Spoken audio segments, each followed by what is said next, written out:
કેમ રહ્યું? કાલ દવા આપ્યા પછી ઝાડામાં કઈ ફેર પડ્યો? કાંઈ ફેર નથી સાહેબ. એટલે ફેર નથી એટલે એમના કઢીને કઢી જ છે કે કઢીમાંથી કઈ દાળ ભાત કે છાશ જેવું જો કઢીને કઢી સાહેબ. હારે કરી તો હવે છે ને તમને મોના કોટાનું એક ઇન્જેક્શન દેવું પડશે તો છે ને ઝાડા ઉભા રહે, બાકી આમનામ ચાલુ રહે. સમજાણું? ચડાવો બાય.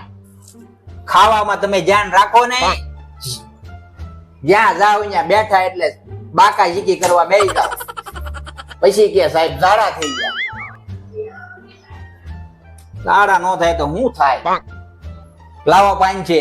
લે પાછા પાંચે. તો પાંચે તો હોય જ ને, પાંચે લેવો તો બેઠા છે, નકર અમને હાથે ઝાડા થઈ. 3 days later. કેમ છું? ફેર પડ્યો ઝાડામાં કાંઈ? કાંઈ ફેર નહીં સાહેબ, કઢીને કઢી જ છે હજી. હારે કીરી.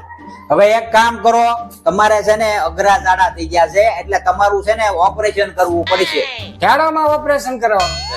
કોરોના પછી કયામાં શ્યામાં શું કરવાનું કઈ નક્કી જ નથી ભાઈ. તમારે મેન ઝાડા અટકાવવાનું કામ છે ને, બસ તો દાખલ થઈ જાઓ, 50,000 ડિપોઝિટ પર નાખો બરોબર, અને કાલ સાંજ સુધી આઈસીયુ માં રહ્યો ને સવારે તમારું ઓપરેશન થાય.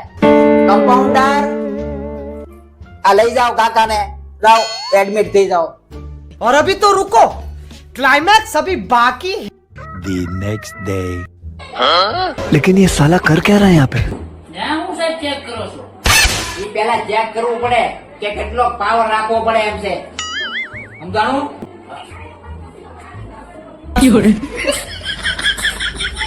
હલતા નહીં.